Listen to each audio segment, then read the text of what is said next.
নাম ললিতা মণ্ডল, আমি এসেছি সহ্যপুর থেকে। আমার গ্যাস্ট্রিক আলসার ছিল 8 বছর। আমার হাজব্যান্ড হচ্ছে ডাক্তার নিয়ে গেছিল হসপিটাল, নার্সিংহোম, হোমিওপ্যাথি, অ্যালোপ্যাথি, অনেক জায়গায় করেছি। আমি রাত্রেবেলা ঘুমোতে পারতাম না, বিছানায় বসে থাকতাম। প্রতিদিন রাত্রে 1টা 1:30টার সময় করে নার্সিংহোমে নিয়ে যেত, কে ওখানে গিয়ে আবার ইঞ্জেকশন ওষুধ খাওয়ার পরে একটু কমতো, আবার বাড়ি আসতাম।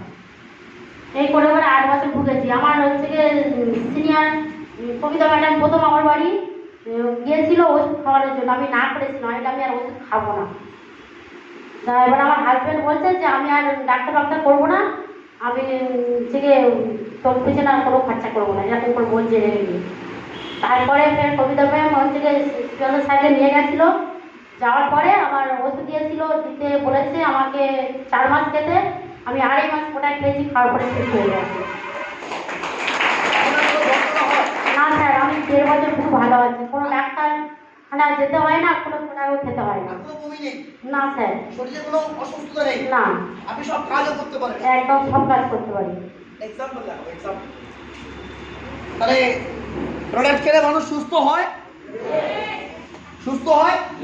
এই গল্পটা করলে ক্যারিয়ার হয়। কিরকম? এক্সাম্পল দিদি, আপনার হাজব্যান্ড এটা নিয়ে কাজ করেছে? হ্যাঁ স্যার, আমার হাজব্যান্ড এখানে কাজ কি কি করে। পেয়েছে একটু বলুন।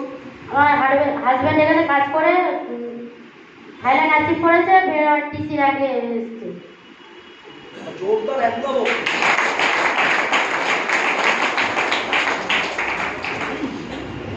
জোরদার একদম ম্যাডামের জন্য। ওনার হাজব্যান্ড থাইল্যান্ডে